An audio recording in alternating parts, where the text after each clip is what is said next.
Yesterday, the president laid out a once-in-a-century capital investment in America that will meet our current infrastructure needs, invest in manufacturing, research and development, and the care economy, rebuild our economy, and create good-paying jobs for American workers.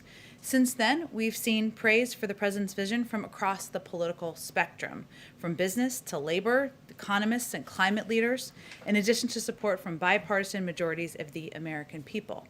The U.S. Chamber of Commerce said, quote, "We need a big and bold program to modernize our nation's crumbling infrastructure, and we applaud the Biden administration for making infrastructure a top priority."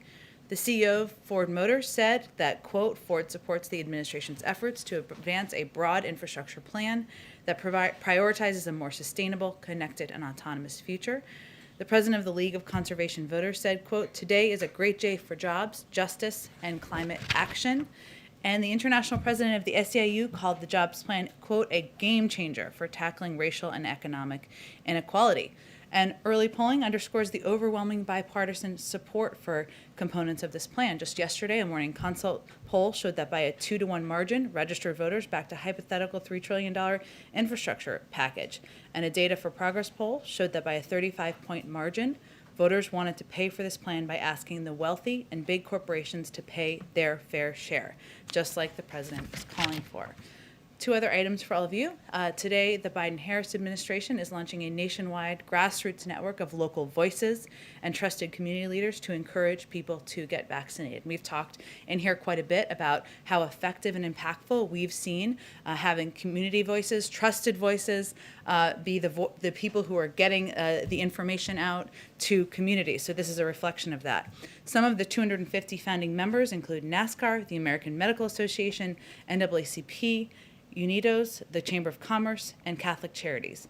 Collectively, the group of founding members has the ability to reach millions of people and deliver critical public health information. This morning, the Vice President and Surgeon General Vivek Murthy spoke with some of the community core founding members about the unique efforts that communities across the country are taking to get more shots in arms, including by hosting virtual town halls, giving workers paid time off, and conducting direct outreach to people within their community, and a lot more work, of course, to come from there. Two more short items. President Biden, as a part of the American Rescue Plan, we have another development to convey. He promised, of course, to get health care costs down for families through a number of steps he was taking. And beginning today, Americans can go to healthcare.gov to take advantage of reduced premiums, increased savings, and quality, affordable coverage. Americans currently enrolled in Marketplace coverage will see their premiums decrease on average by $50 per person per month and $85 per policy per month. So that certainly is a positive development.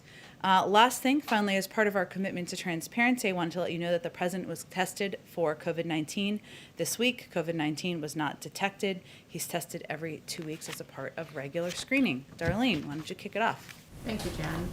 A couple of questions on the infrastructure bill. Mm-hmm. Can you give us a sense, now that the president has announced the details, what comes next from the White House in terms of travel by the president or the vice president or any other members of the cabinet in terms of selling the plan? I mean, will we see something similar to Help Is Here for the COVID bill? Well, I think you can certainly expect that the president, the vice president, will be involved in making calls, doing outreach, communicating with members of Congress, with governors, with elected officials, and of course with the American people. I will say the piece that's slightly different, or in addition to, is what the president announced at the cabinet meeting, which is that he has asked some key members of his cabinet to serve in a jobs cabinet, to be front and center voices engaging with members of Congress, with leadership in Congress, with governors, with elected officials, with the American public through media and through other direct communications, also traveling around the country to communicate about this plan that he's proposed. So that's another piece of it that you will see grow over the coming weeks. And former President Donald Trump says that the tax increases that are in the corporate tax increases that are in the plan will shift more companies and jobs overseas, and that China will be the big winner there. It also depends on getting countries to stop a race to the bottom on corporate taxes, and we're just wondering how do you get those other countries to go along with that idea of, not racing to the bottom on corporate taxes? Well, we have a little chart. Maybe we can pull up on the screen here.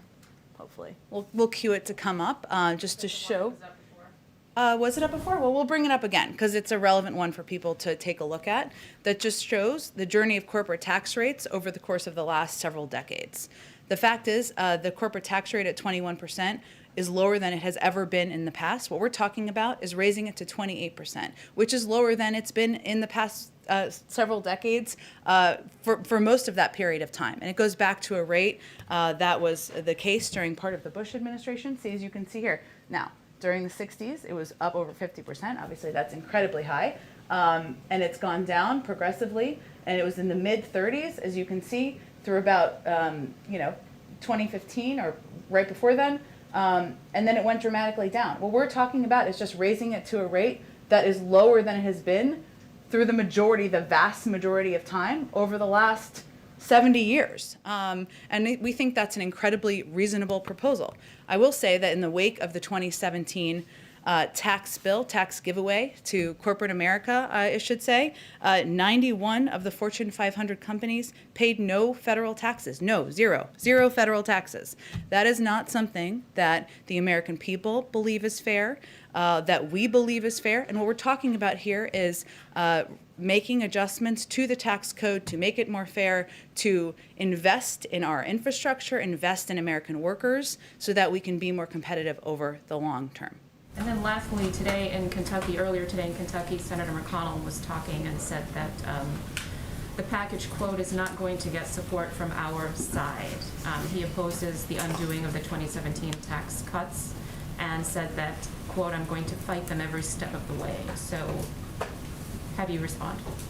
I think there's some more questions to be asked. Does he disagree that our nation's infrastructure is outdated and needs repair?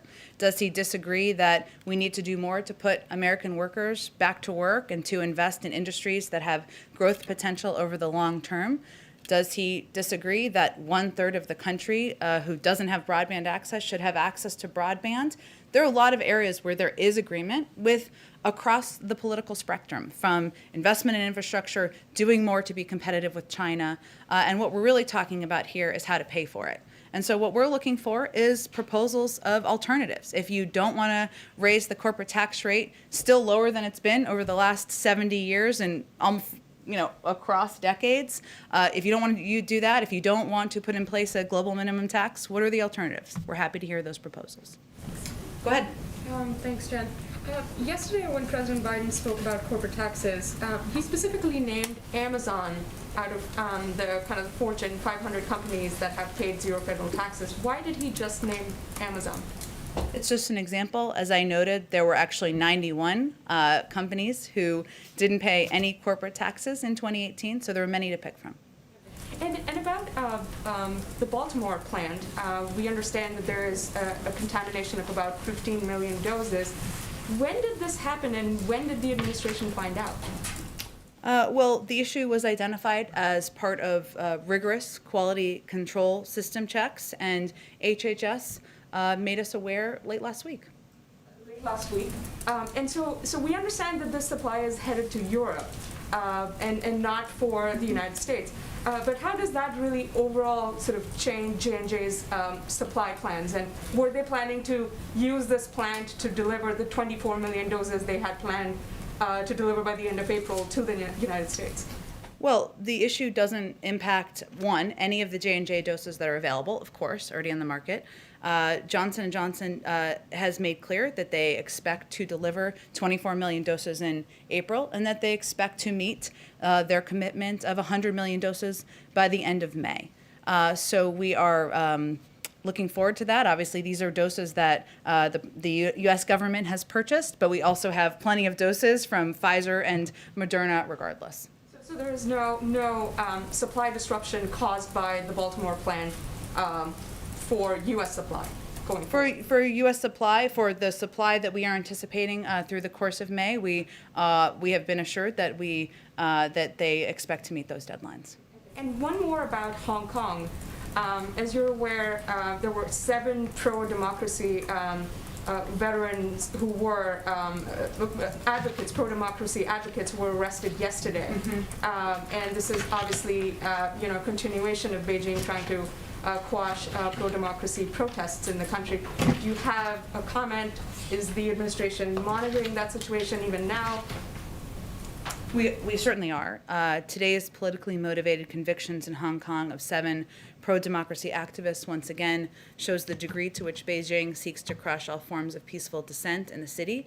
These activists were taking part in a peaceful demonstration of over 1.7 million Hong Kongers protesting for the autonomy and freedoms promised to them by the PRC. Their conviction is yet another example of Beijing eroding Hong Kong's freedoms and failing to live up to its international obligations under the Sino-British Joint Declaration.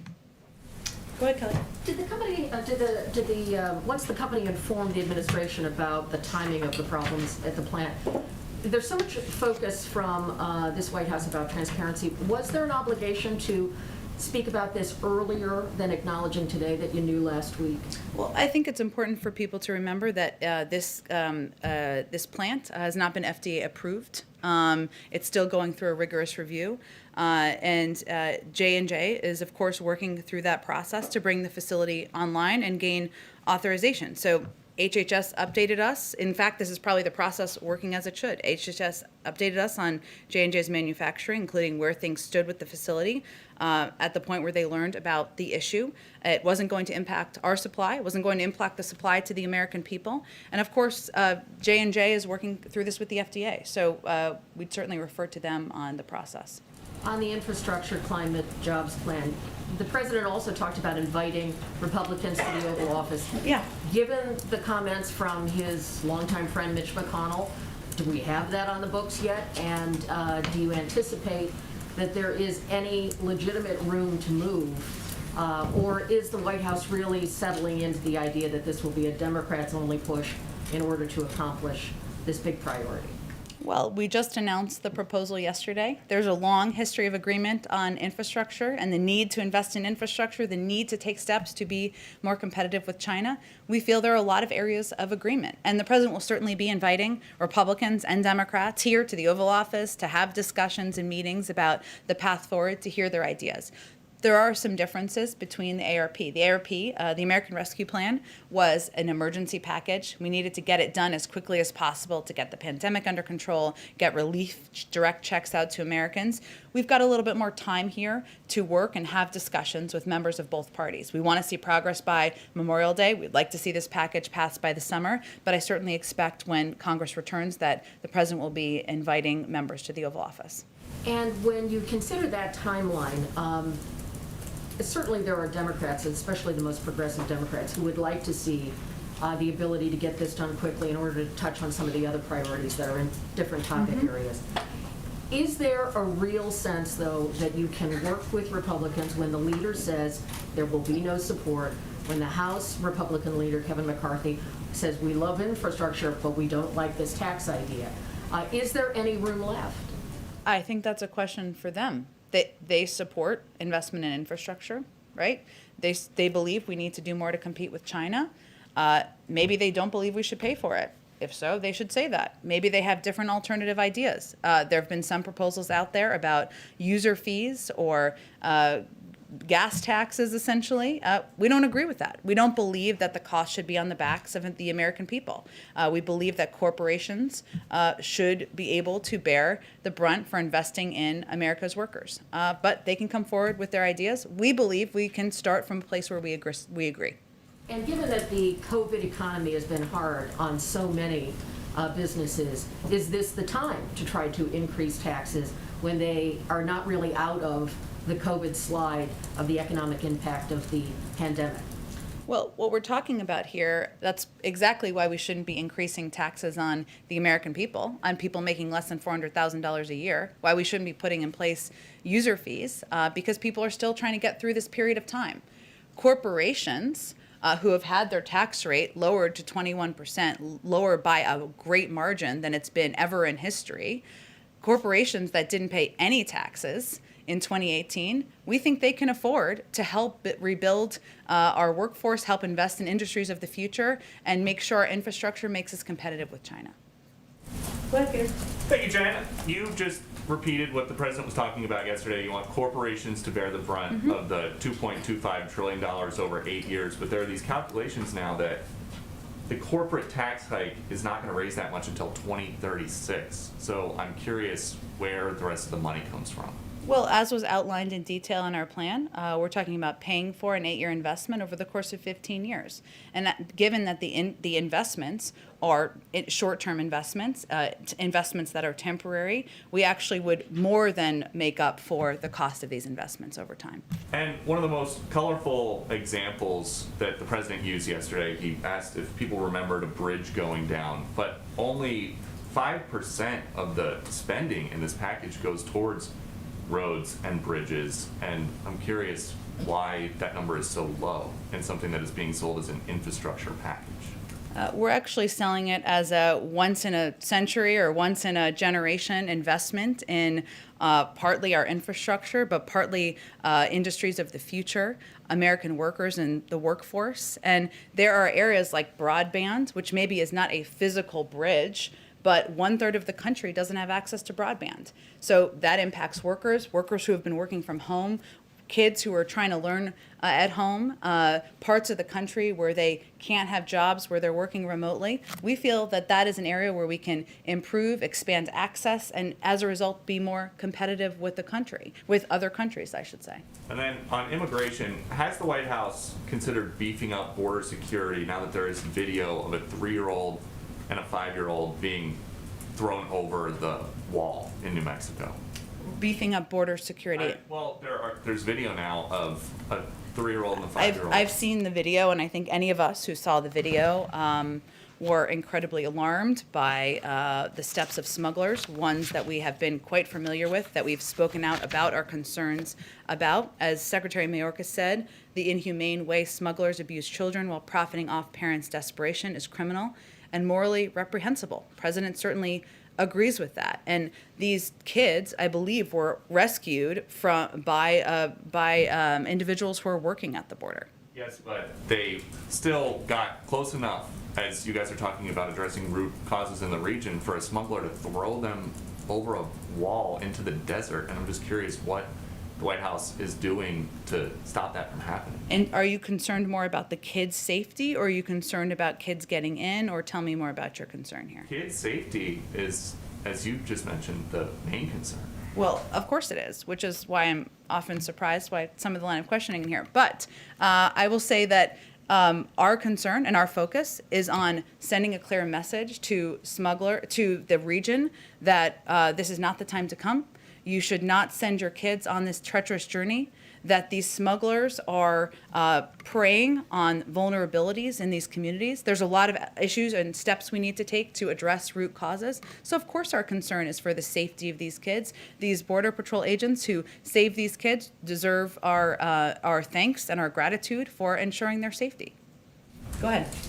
Thank you. It's not just Leader McConnell, of course, and Republicans who are taking issue with some of this plan. We've seen some Democrats also voicing some concerns. So what is the president's message to these progressive members who say this plan doesn't go far enough? Well, I think we would say this is a 2-part proposal. One, it's an enormous investment in our infrastructure, in our roads, our railways, our bridges, our broadband, our waterways, and ensuring people have access to clean water. It accounts for, I think the number is about 1% of our GDP, so it certainly is a significant attempt to address that. It's also a 2-part proposal, and the president will be speaking more in the coming weeks about how we can do more to help our caregivers, some of that was in this package, but help address the needs of childcare, help lower the cost of health care, and help do more to ensure we're easing the burden on families across the country. Is the president confident that he can get Democrats united behind this plan? I think the president believes that Democrats, that independents, that Republicans, as we've seen in polls across the country, believe that we should do more to invest in our infrastructure. And infrastructure means ensuring there's access to broadband. Infrastructure means ensuring that we rebuild our roads, our railways, and bridges. That's something that Democrats, Republicans, independents have talked about, the fact that it's long overdue for some time now. And why are you splitting this into two parts? Is that a sign at all that you think the infrastructure portion, this first part, is something that you have a greater chance of getting passed? I wouldn't overread into it in that way. We don't know what the legislative functioning or process will look like at this point. We're actually quite open to congressional committees moving forward on certain components. We're very open to members of Congress coming back with different ideas about how we can achieve the objectives outlined. It's an opportunity to lay out in a speech what our objective is, which is to compete with China, invest in infrastructure, and separately lay out in a couple of weeks what we need to do better as a country and as a government to help families address the needs of childcare, and that's why he's splitting it up. And you've made clear, you've reiterated here, the president has also said, you're open to alternative suggestions for how to pay for this. But just to be clear, is the overall price tag here open for negotiation, or just how to pay for this? The president proposed, based on the advice of economists and economic experts, how he feels we can achieve these objectives. We'll see what others come forward with in terms of different proposals or different ways to rebuild our infrastructure and ensure we're competing with China and better positioning ourselves in the world. And just one last question on the impact of this. The president said yesterday that along with the stimulus bill, an estimated 18 million jobs could be created with this plan. We've seen a recent S&P forecast estimate that more than 2 million jobs would be created. What's the range that the White House thinks in terms of how many millions of jobs will actually be created by this plan? We expect there'll be a number of outside economists who will, and economic forecasters who will do projections in the coming days. We'll see what those look like. We expect them to be right in the ballpark of what the president said yesterday. But why not put out your own suggestions here? I mean, you're asking for $2 trillion. Why not put out an estimate of how many jobs will be created? We certainly expect there'll be a range of numbers that you all can refer to that are done by outside analysts, and that that's a really effective way to give a sense to the American people of what can be expected from this package. Good. Thanks, Jen. Since Senate Minority Leader Mitch McConnell's already said that Republicans aren't going to play ball, she kind of took my question a little bit, but if Republicans came back with kind of a skinny infrastructure package, maybe brought back something that didn't include the $400 billion, I guess, for in-home help for disabled people, said maybe include it in the second package that you're working on, would the White House be open to that, to looking at a different package? I'm just not going to negotiate from here, obviously. We're certainly open always to hearing ideas and proposals from Democrats and Republicans. We certainly put in the caregiving component of the package, the president did, because he believes that there is a huge impact on our workforce of caregiving has a huge impact on our workforce, the cost, the time, the energy, the effort, and it is something that is keeping people from out of the workforce, preventing them from progressing in their jobs. So that's why he included in there. If Republicans disagree and don't think that that's an issue in our society, then they should come forward and certainly convey that. Does President Biden support ending the Trump-era limit on state and local tax deductions, otherwise known as SALT? One Democrat saying no SALT, no deal on infrastructure. What's the president's stand on that? If Democrats want to propose a way to eliminate SALT, which is not a revenue raiser, as you know, it costs more money, and they want to propose a way to pay for it, and they want to put that forward, we're happy to hear their ideas. Go ahead. Thank you, Jen. I know this is a follow-up to the last question, but just specifically, are there red lines in the first phase of the infrastructure bill on things like the on the money that's earmarked for racial inequality, racial equity, the pot of money for the $400 billion for seniors? Are those musts when it comes to the first phase of the bill? The president's focus is on the objectives he's trying to achieve, which is rebuilding our infrastructure so we can compete around the world, putting millions of Americans back to work, easing the burden, as you noted, of caregiving, which is impacting millions of Americans who are not in the workforce in the way they would like. So I'm not going to give you red lines from here, only to convey that he designed this bill, the administration designed this bill with an effort to meet the moment. and to do it in a way that ensures we are looking at addressing challenges in our country through a lens of equity, that we're doing it in a way that helps cities and rural America, that we're doing it in a way that meets the moment and meets the moment of the needs for a once-in-a-century investment. But we certainly understand that there will be a difference of views. There will be a discussion about how to achieve these objectives. So he looks forward to members making their own proposals. Is he willing to narrow the first phase of the bill at all for, things that the Republicans deem to be truly critical infrastructure? I haven't seen a proposal from them for specific areas to narrow and what the impact would be. And if they want to propose that, I'm sure he's happy to have a discussion, but we're not going to negotiate from here. I want to pivot to another topic. Earlier this month, the administration delivered an intelligence report to Congress. It warned of the rising dangers by militia groups, extremists, white supremacists. Does the president feel that it's time for the U.S. to adopt a domestic terrorism statute? Well, as you know, Zolan, he talked about that a bit on the campaign trail. What he has asked his administration to do is do a 100-day review on domestic violent extremism, because there is such an expansive impact and threat around the country of domestic violent extremism. We have a couple more weeks of that review that are underway, the policy-making component of that, and I expect once it's concluded, there'll be some recommendations on how to best address this threat. And then I have a quick immigration question. Sure. The administration has often cited that, they continue to expel single adults, families, or intend to expel families back south across the border. I mean, those migrants are going to some of the same areas that they were returned to under MPP as well. The administration unwound MPP and criticized it pretty sharply. And CDC officials have also reportedly opposed Title 42 when it was implemented by the Trump administration. So how does the continued use of that rule square with President Biden's campaign pledge to restore asylum at the border? And secondly, what is the CDC assessing when it comes to deciding when to lift that order? Well, first, we're still in the middle of a public health crisis. There's 1,000 people a day approximately dying of COVID-19 still. And of course, the CDC and others, and I would defer to them on what their criteria are and their timeline, but they look at that and, of course, the impact. So I don't anticipate any near-term change, but I would defer to them on their timeline. Go ahead.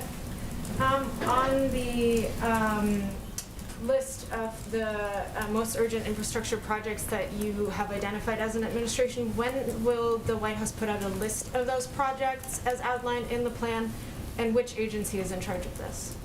Well, there's a jobs cabinet and council, or jobs cabinet, I should call them, that will be playing a variety of roles, including in the internal policy development process, and engagement with Capitol Hill, engagement with governors, engagement with the American public.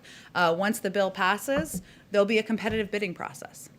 Okay. So to clarify, the five individuals that the president named today as being in charge of selling? In terms of they will be in charge of, sorry to combine the things, they will be in charge of communicating with the public, communicating with Congress, communicating with mayors and governors, having discussions about different components of the bill, whether it's broadband or different infrastructure components, the impact on businesses. These are the cabinet members who will all play a role in this engagement. But the competitive bidding process obviously wouldn't start until the bill's passed.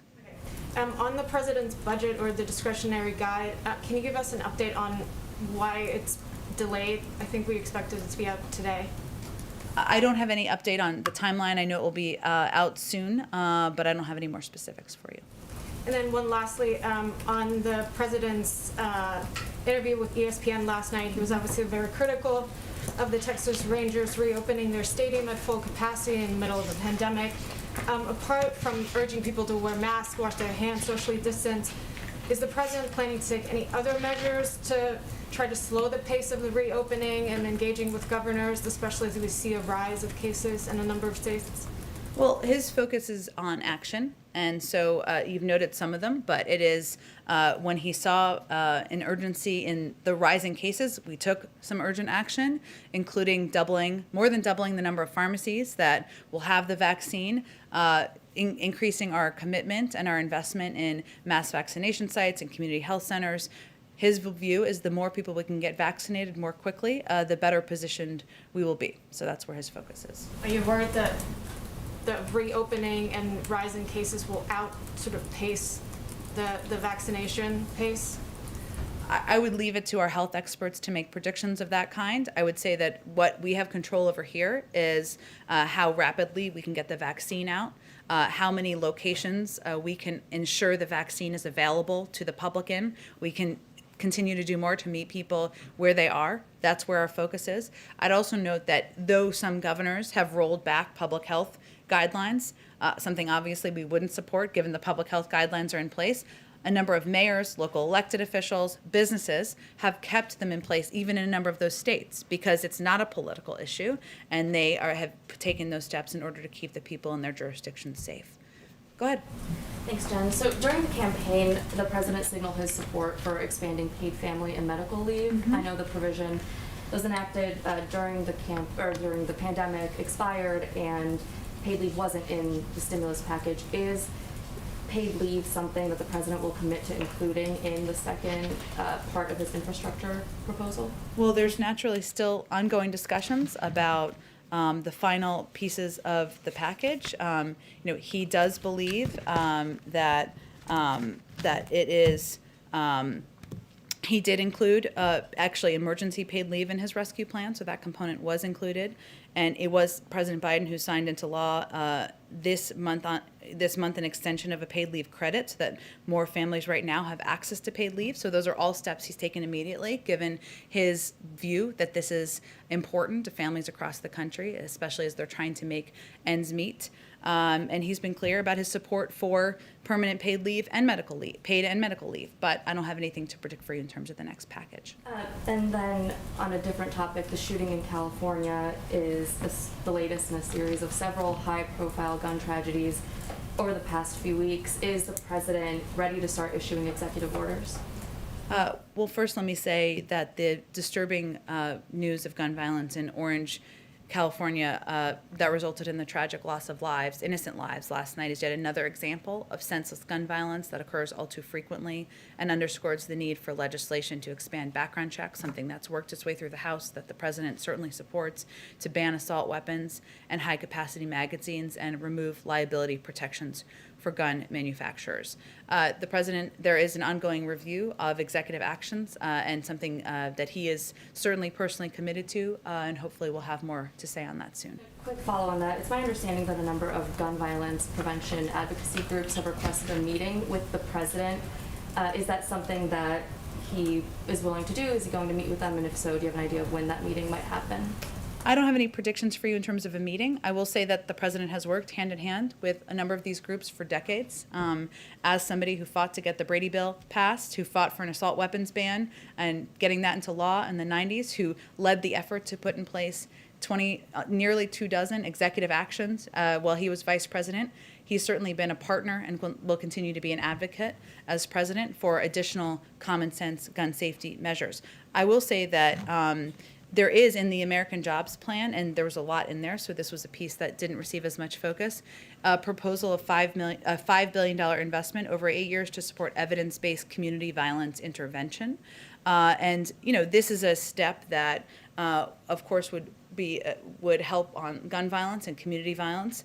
We also know that violence is a public health crisis disproportionately impacting Black and brown communities and Americans, and a key part of community violence intervention strategies to help connect individuals to job training and job opportunities. So it's part of his job effort, but certainly another effort that many of these gun safety organizations feel is important, addressing community violence in order to reduce that across the country.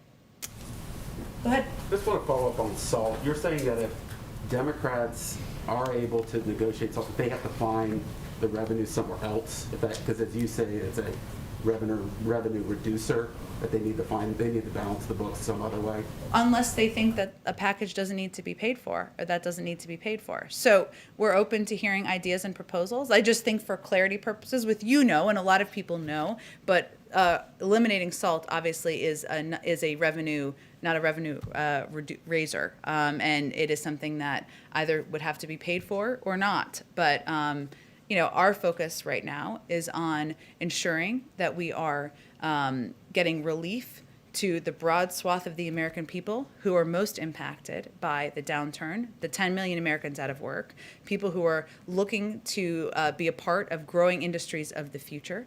But we understand that many Democrats, or some Democrats, I should say, are focused on that and interested in discussing it. We're happy to discuss it with them. And so my colleagues of mine in Carroll have been talking with undocumented immigrants who have struggled in South Florida to get vaccinated because they don't have a driver's license or other federally issued ID. I know that the federal government doesn't always set those standards, but what can you do is there anything the administration can do to set guidelines or to advocate on their behalf? And are you concerned about undocumented immigrants not receiving the vaccine? Well, certainly, the more people who are vaccinated, whether they're undocumented or not, the safer we are as a country. And that's certainly the president's point of view. And as you noted, that is not our federal guidelines. I will have to check if there's anything we can specifically do in South Florida or parts of Florida where this is having an impact. And happy to follow up with you on it. Go ahead. President Biden earlier today just spoke to faith leaders and talked about how concerned he was that Americans are becoming too cavalier about safeguarding against COVID, and on top of that, issues around skepticism with the vaccine. And then we also have these variants. Is there some way that you can characterize how worried Americans should be right now about the severity of another COVID wave? Well, I'm not here to scare people. I think, though, we have been saying from the beginning that we need to be vigilant and that we are still at war with a pandemic. And that has been our consistent message from the federal government. One of the reasons why the president did the meeting with faith leaders today is that we've also seen that it is the most powerful voices, the most impactful voices in communities are those who are leaders in their community. Sometimes those are faith leaders, civic leaders, local doctors, and that's why a big part of our investment is, as we look to the next stage of this, which is a focus on vaccination, is in those communities. So I think that was the purpose of the meeting today. But I think, to be clear from here, we've seen progress around the country. We've seen, of course, the data of the number of people who are vaccinated, but we also need to remain vigilant, and that's why the president repeats that message at every opportunity. You said you're not here to scare people. It's been Biden's message. I will always be frank with people. And do you think that the administration is doing that right? Absolutely, we are conveying, and we've conveyed consistently, nearly at every opportunity, that we need to remain vigilant. People need to still wear masks. They need to social distance. They need to hand wash. That even as more people get vaccinated, even as people are vaccinated, if you get vaccinated with Pfizer, you get your first dose. 3 weeks later, you get your second dose, and it's not until 2 weeks after that it has the full impact. That's 5 weeks after the first dose. So even as more people are vaccinated, we need to remain vigilant. That's been our crystal clear message from the beginning, from this, and consistently, even as people have felt that we did not need to abide by the guidelines in some parts of the country. Go ahead. Thank you. The administration is praising its results in terms of the vaccination campaign. But when it comes to vaccine diplomacy, it remains clearly behind China or Russia. Is the White House considering any measure apart from the participation in COVAX to catch up with those countries before the entire American population is vaccinated?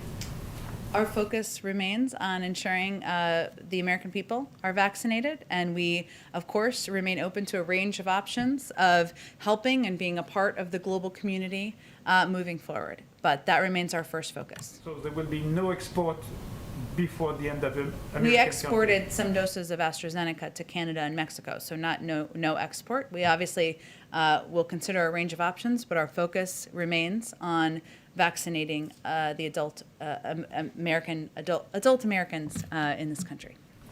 Go ahead. Thank you, Jen. We reported earlier today that Senator Joe Manchin has privately expressed to some co-sponsors of the Equality Act that he is not yet on board with voting for that legislation, which obviously makes his path to breaking the filibuster even more difficult. If that ends up happening, if it ends up being thwarted by the filibuster, has President Biden given any thought to considering support for the Fairness for All Act, which is being floated as sort of a compromise measure by moderate Republicans? I'd have to check with our legislative team on that. It's a great question. I can follow up with you after the briefing. Like sort of follow up. Go ahead. Because some community leaders that I've spoken with about the Fairness for All Act have pointed to specific carve-outs, like allowing some businesses with fewer than 15 employees to deny service to someone for being LGBT as being really tough pills to swallow. Would he commit, or could this administration commit at this point, to not signing legislation that would create carve-outs like that? I think the president supports the Equality Act. He's been clear about that. I don't think I'm going to get too far ahead down the rabbit hole of this while it's still being negotiated through Congress. Go ahead in the back. So thank you, Jen, by the way. The fourth key element in the American Jobs Plan is invest in R&D. And one of that in there is bringing critical supply chains back to the United States. What specific incentives is the administration going to give companies? Are we talking about tax breaks, direct payments, and then would there be disincentives, meaning tariffs put on items that are not brought back, or critical supply chains that are not brought back? It's a really great question. I know there's a supply chain kind of meeting coming up that is being hosted by our NEC director and our Jake Sullivan, who's our national security advisor, where I'm sure they'll discuss a range of issues. And I'm sure this will be a discussion with members of Congress as they're engaging with our jobs cabinet. So it sounds like there's more to discuss on this topic. So you don't know if it's tax incentives at this point? I'm sure I can get you more specifics on it after the briefing. One other subject. In Georgia, talking about the voting bill that was just signed from the governor, community organizers have threatened boycotts on big companies like Delta, Coca-Cola, Home Depot, in part from some of the information that's come from the president. In his last news conference, he said that the bill requires voting to end early at 5 p.m. And you've said, and some others said, that words matter. The bill actually standardizes voting hours by counties and adds Saturdays and Sundays voting, and it also allows extended hours from 7 a.m. to 7 p.m. So is there going to be a correction It issue? standardizes the ending of voting every day at 5, right? It just gives options. 7 to 7 is what It gives options to expand it, right? But it standardizes it at 5. It also makes it so that outside groups can't provide water or food to people in line, right? But It makes it more difficult to absentee vote. Are those things all correct? Voting on the day of is 7 to 7, and early voting can standardize adding Saturday and Sunday. So my question is the tone going to change out of the White House? Or The tone for a bill that limits voting access and makes it more difficult for people to engage in voting in Georgia? No, that's actually not what the governor of Georgia has said. Well, I think that is not based in fact what the governor of Georgia has said. So no, our tone is not changing. We have concerns about the specific components of the package, including the fact that it makes it harder and more difficult for people to vote by limiting absentee options, by making it not viable, not possible for people to provide water to people who are in line, by not standardizing longer hours. So if you're making it harder to vote, no, we don't support that. Go ahead. Quick one.